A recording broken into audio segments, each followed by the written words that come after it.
Welcome to Spark101, a free STEM resource for teachers. All right, so objective for today is we're going to compete with the accuracy of a robot. All right, does anyone want to share out to the whole group what they discussed? So you have to really think at your age when you go to college, not only do I like this job, is my job going to be around in 10, 20 years? Spark101 features videos, lesson plans, and student engagement resources specifically designed to connect students' lives with authentic STEM problem solving and show realistic pathways to STEM industry careers.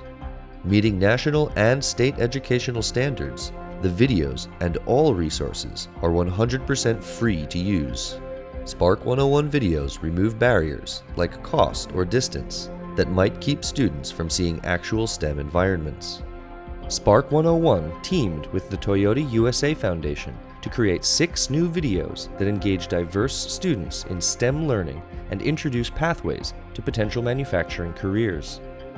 Watch educators in Farmington, Maine, Camden, New Jersey, and Detroit, Michigan using free Spark101 teaching tools to engage students of all backgrounds in critical thinking about real-world problems, highlight pathways to STEM-based careers, and show actual engineering environments students would not otherwise get to experience.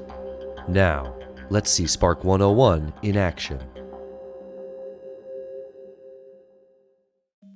Good morning. Good morning. Good morning. Good afternoon. Good afternoon, Mr. Nellum. Good afternoon. Calvin Nellum teaches physics, STEM, and robotics at Jalen Rose Leadership Academy in Detroit, Michigan. Today's lesson is on material science. And everyone say material science. So we're learning a little bit of material science today. Everything that's technological that has sensors in it deals with material science. Your phone case has material science in it. Your phone in the technology itself has material science in it. Almost every sensor has some type of material science. Material science is physics and chemistry. And so you put those two together and you can make so many different things. It's just really, really important for them to learn, because if you don't know material science, then you don't know how things are made. You don't know how things are created. You don't know how this chair is created. That's material science and everything. Sample lesson plans focus on video elements found on the website, but Spark101 is flexible. The clips can be used on their own to show real-world STEM environments. In today's class, Spark101 videos are part of a hands-on activity about the properties of different materials. It's all about being creative. It's all about being original. You don't want to just copy and make it seem like you're copying it. You want to take something, make it your own, and then present it to something that's creative. So kids can really see that you really invested your time into making this lesson for them. And they really appreciate that because they know that you worked really hard for it, because it was fun and creative. Today we're going to hypothesize the speed of the M-bot. So if you all turn your heads back there. All right, we're going to be playing with those robots back there, and we're going to change the material of those chassis. So the blue, so everybody look back real quick. If you see like the little blue piece, that's the chassis, that's the frame. So we're going to hypothesize if that frame was plexiglass. So plexiglass is this right here, okay? Okay. Versus metal, which is already on there, versus wood. Okay, so you all are going to get 2 different materials. You're going to calculate the average speed of the robot with your rulers and your groups. While it's metal, then you're going to hypothesize what would happen to the speed if it was plexiglass or wood. Somebody take an educated guess.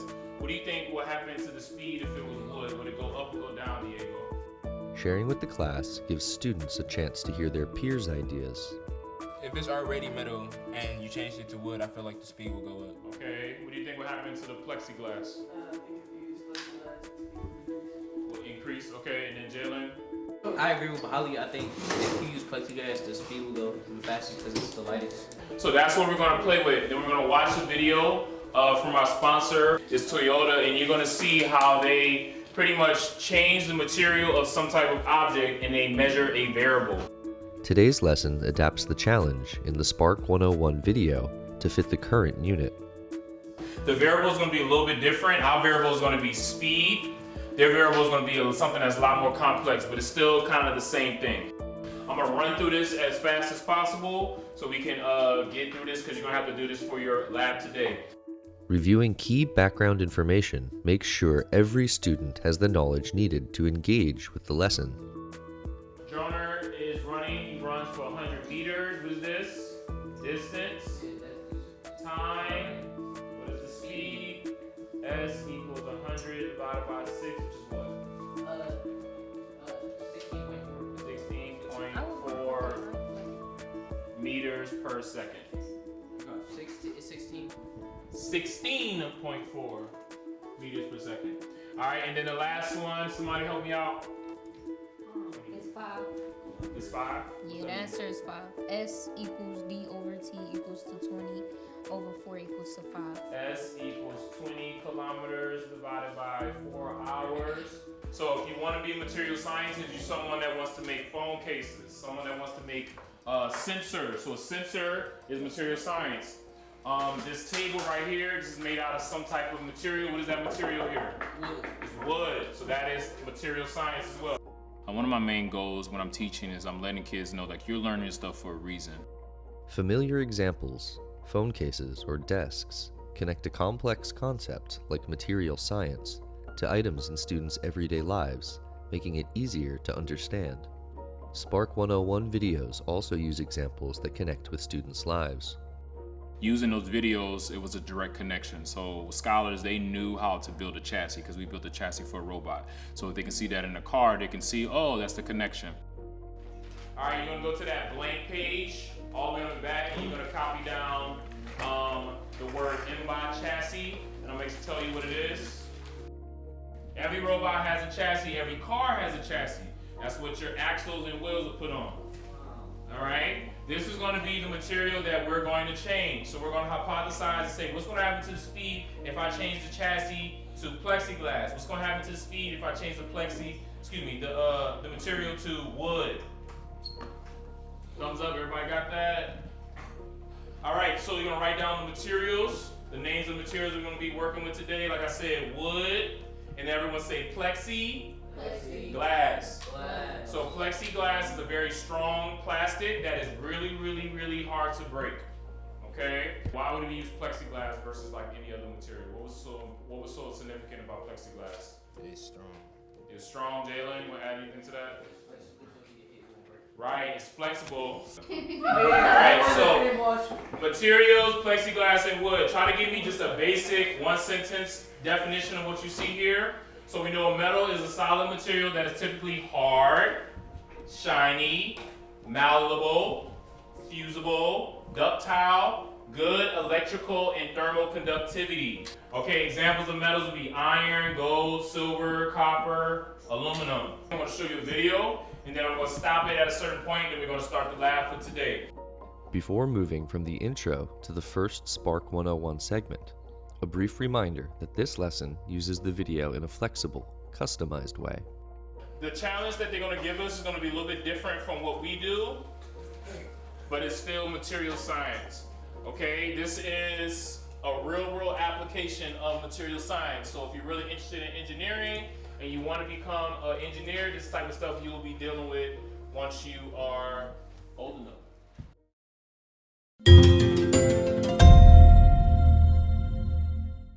There are more than 70 million cars and trucks manufactured throughout the world each year. Every day, automotive engineers are striving to design cars and trucks to be more lightweight, fuel efficient, and environmentally friendly. At Toyota's Bodine aluminum facility in Jackson, Tennessee, cutting-edge technology is used to manufacture aluminum die-cast components for all of Toyota North America's engine and transmission production. The aluminum used is made from 99% recycled materials, including old aluminum cans, siding, tire rims, and other recycled aluminum products.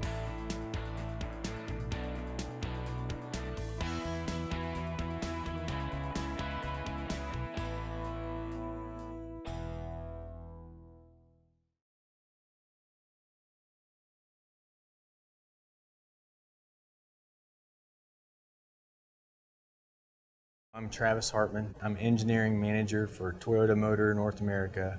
My day-to-day job consists of managing a group of 8 engineers. We plan the new lines. do all of the budget and project management, as well as the construction planning and the process startup, including machinery and dies for those processes. The high-pressure die casting process is versatile for producing engineered metal parts by forcing molten metal under high pressure into reusable steel molds. These molds, called dies, can be designed to produce complex shapes with a high degree of accuracy and repeatability. Die repair and die replacement costs are one of the biggest cost impacts for the die casting process, and one of the main methods of wear or processes that cause damage to die cast dies is flashing at the parting line, causing premature wear and failure of the die ultimately. Flashing is an abnormality that occurs when two dies come together and there's a small gap. And during the die casting process, aluminum penetrates that gap and produces a small metal fin. We found a hybrid additive and subtractive machine that did laser deposition or welding on parts and also paired that with machining. So we're able to do an automated repair process. The usual process for automotive die repair is for a worker to manually weld material onto the die and then use a machine to grind away or subtract material. The new machine Toyota engineers are working with uses a laser to deposit metal and then uses tools to grind or machine the die into the desired shape. In the casting process, the goal is to remove the heat from the aluminum to cause solidification. Therefore, we're looking for high thermal conductivity in metal. But at the same time, the material needs to be high wear resistance so that we can use it many times and create a large number of parts without having to replace the die. So we have to strike a balance as we choose materials, and currently our processes for manufacturing dies do not allow us to choose different materials for different parts of the die. Due to its excellent combination of high toughness and fatigue resistance, H13 is used more than any other tool steel in tooling applications. Our production dies consist of nearly 100% H13 tool steel. However, we're investigating a combination of materials, one with high thermal conductivity and the other one with high toughness. Utilizing this new 3D printing of metal, Toyota engineers are now exploring a way to create a functionally gradient material that is stronger with better thermal conductivity. Functionally gradient materials may be characterized by the variation in composition and structure gradually over volume, resulting in corresponding changes in the properties of the material. The materials can be designed for specific function and applications. I think the most important thing to consider when approaching a problem of this type is to keep your mind open and to be creative. Another important factor is to work with others in a team. And Kaizen means continuous improvement, so it's a spirit that exists throughout the company of our team always looking for a better way to do things. Here's your challenge. Work with Toyota engineers to design a new die with materials that are both tough enough to withstand use and dynamic enough to transfer extreme heat fluctuations. To find a solution to this challenge, Toyota engineers had to consider material thermodynamics, material strength, and ease of die manufacturing.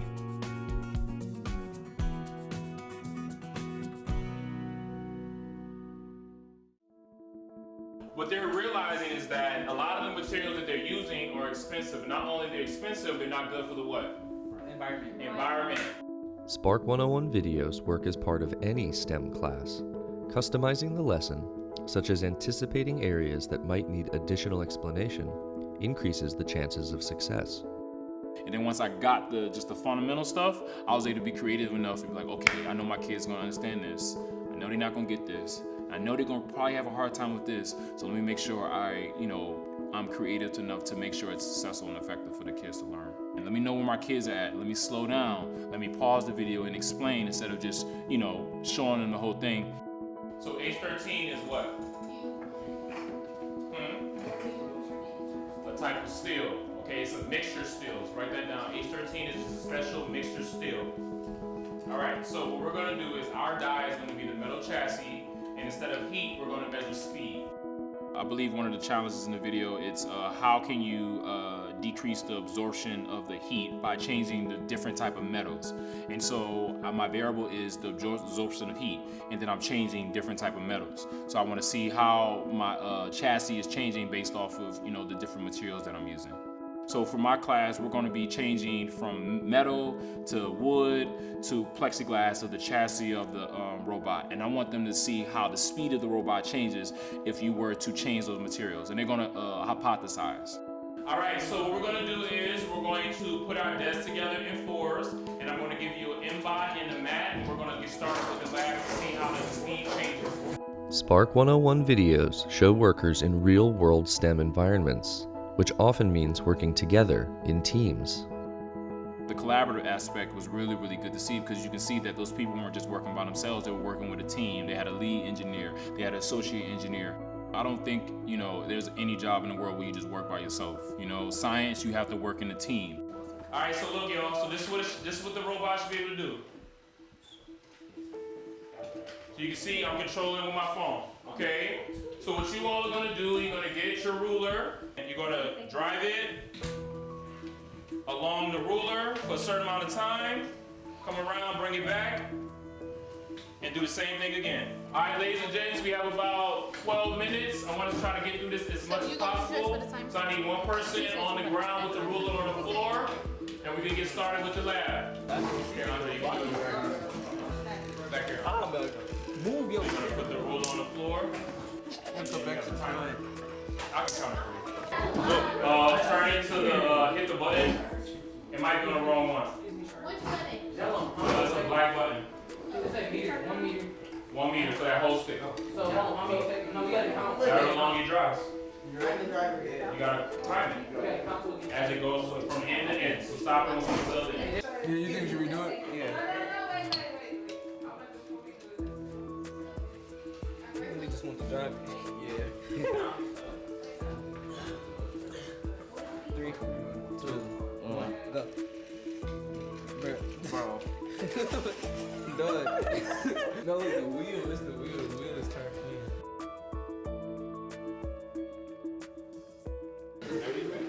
6 seconds. We gotta go back and forth. All right, go. Wait.